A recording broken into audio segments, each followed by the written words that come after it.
Hey, what's up everybody? Today I'm going to be translating and showing you one of the best training resources you might not be using in Street Fighter 6. Now this training resource comes from Moke's Twitter account, or X if you want to call it that. For those of you who pay attention to the pro scene in Street Fighter 6, you'll know who Moke is. He's one of the best Chun-Li players. He was amazing in Season 1 and he's one of the few players who stuck around with Chun-Li in Season 2. So here's Moke's account here. If you guys don't follow him already, go for it because he's got some amazing stuff here.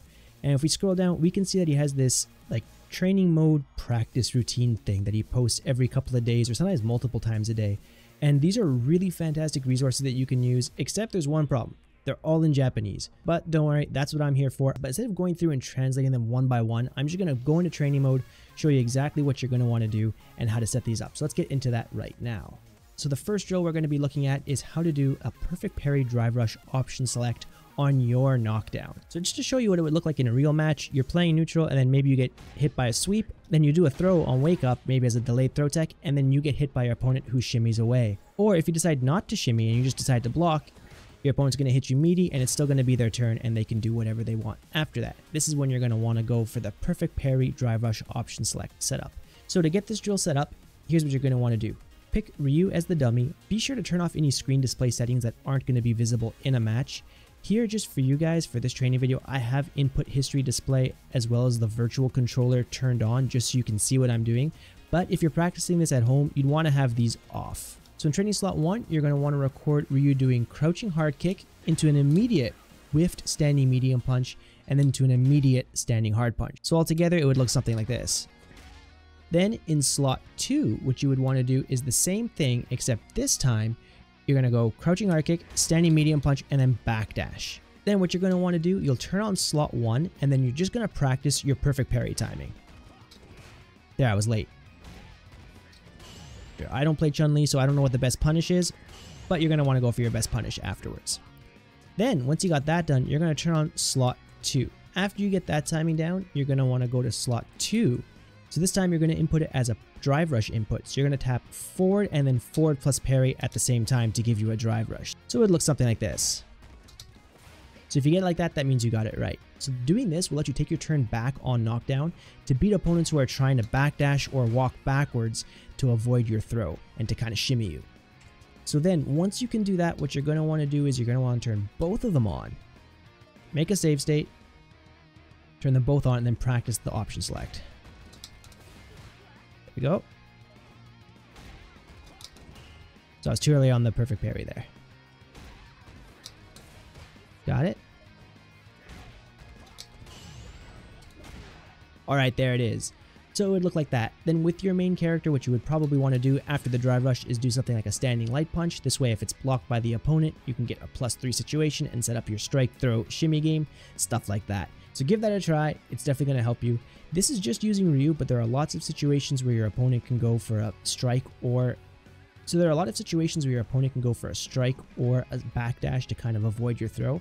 One of the most famous examples of this is going to be Ken after his main combo mid-screen to the corner. Let's take a quick look at that right now.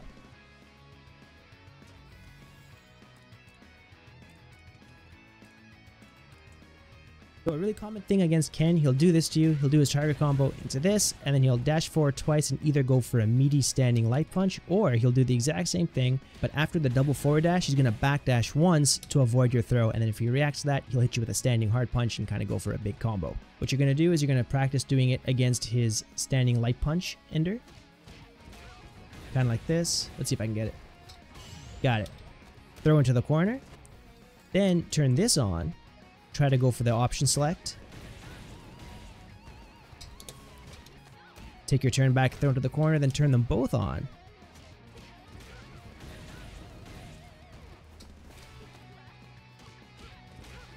Hopefully it goes for the jab this time. Yep. So those are both using the exact same input. If he does a backdash, I'll get a drive rush, and if he goes for a meaty and my timing is right, I'll get the perfect parry and be able to throw him back into the corner. Alright, so that's it for drill number 1. Let's go to drill number 2. Drill number 2 is a drill to help you work on your hit confirms on knockdown and also to keep your pressure going if your opponent blocks your attacks. Now this can be set up with any character as the dummy and also any character as your character as well. So we're going to be doing this off of a crouching hard kick because it gives a hard knockdown, which is going to make it easier to set up in training mode. So the first thing you're going to want to make sure you have set in training mode is that your block is set to no block. You're going to do a sweep, and then you're immediately going to go to the basic settings and go to save status. So here on my controller, I have a load save status macro. I just hold this button here and this here. If you want to set that up, you can go to shortcut settings and set that here to anything you like. I highly recommend it. It's super good. So as soon as you get this recording done with this, go back into the menu and then set the block to random block. So the goal here is to do a combo on hit or a throw on block. So I'm going to show you what it looks like instead of explaining it first. I think it's going to be easier to understand that way.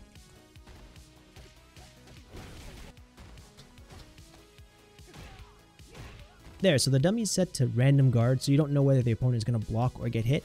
And you're basically just trying to react with one jab and then continue your combo if it hits, and then go for a throw if it doesn't. This is hard. It is really hard to hit confirm or block confirm a single jab, but it is possible if you're really locked in. There, I was able to do it that time. Let's see if I can get it a second time. Oh, I messed it up that time. But there, I was able to get it the second time there. So this is one of those things where the more you practice it, the better you're going to get. Don't be frustrated if you can't get this one.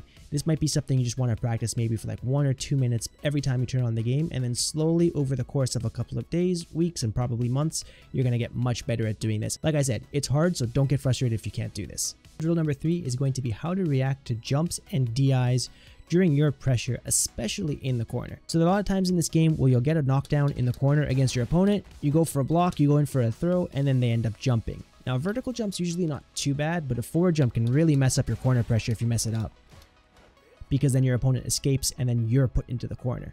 So this training drill is going to help you against those kind of situations. This can be done with any character as the dummy, and what you're going to want to do is first you're going to set the block to block after first hit. Then in reversal settings on block reversal, you're going to want to set slot 1 to vertical jump, slot 2 to forward jump, and then slot 3 to drive impact.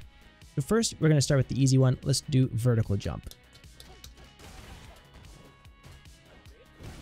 There we go. I went for the throw and I was still able to anti-air. Once I'm really comfortable with this and I can get it no problem, I'm going to turn it off and then turn on forward jump. There, I saw the jump and I reacted to it. So then you're going to turn on drive impact. And you're going to practice reacting to this. This one's easy just by itself. When you add the other 3 options, it can actually get pretty difficult to be able to react to all of them. So let's try.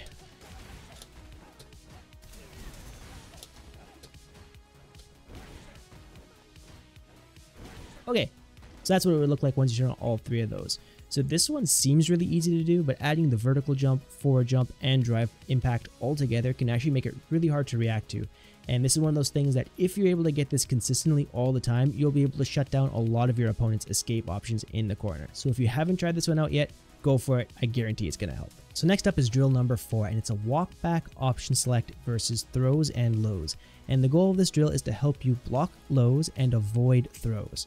So it looks something like this. Let me just show you. So a lot of times when an opponent will do a single jab against you, and then they'll go for a throw. Well, you can actually walk back out of this jab. But then the problem with that is some opponents will notice that you're holding back during their block strings, and they'll go for a crouching medium kick into drive rush, which could do a lot of damage if they have quite a bit of super meter.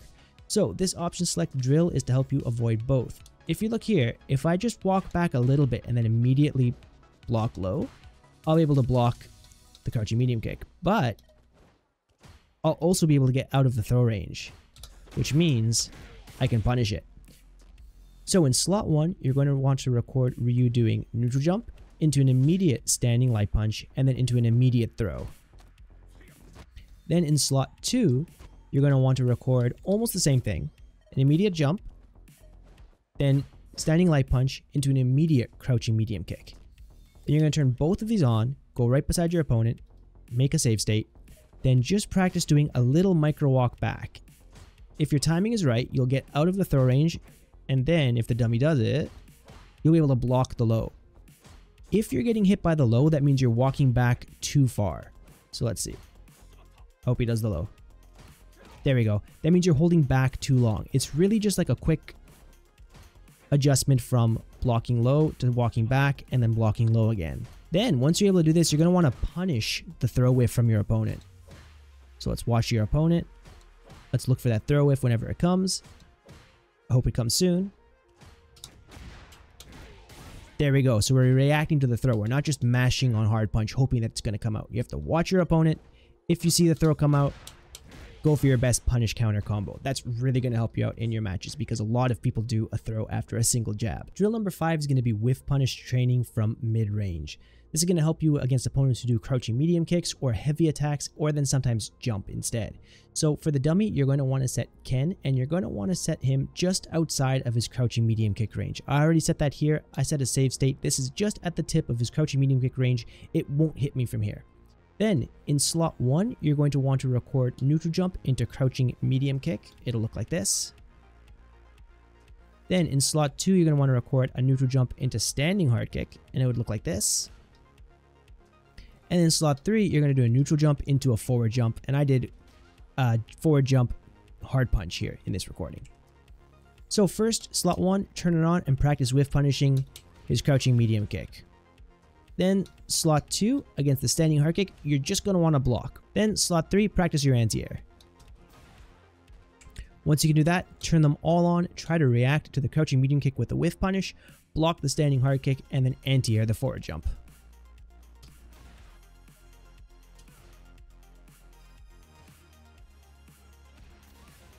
Alright, there we go. So you'd want to practice that a couple of times until your reaction whiff punish gets much better. Of course, it's not going to be as easy to do this in a real match, but in my opinion, if you can't do it like this in training mode, then it's going to be really hard to actually get your whiff punishes in a match. So if you find that you're not really whiff punishing too well in your real matches, try this drill out and I'm sure it's going to help you with both your whiff punishes, your blocks, and your anti-airs from just outside that crouching medium kick range that so many top tiers have in this game. Moke has posted a ton of these training tips on his Twitter account, and if there's any that you really want me to translate, let me know in the comments. I'll take a look at them and I'll translate them for you for another video in the future. And if you learned something from this video and thought it was helpful, please don't forget to like and subscribe because it helps me as a content creator and lets me make more of these videos for you in the future. And as always, thank you all so very much for watching, and until next time, take care.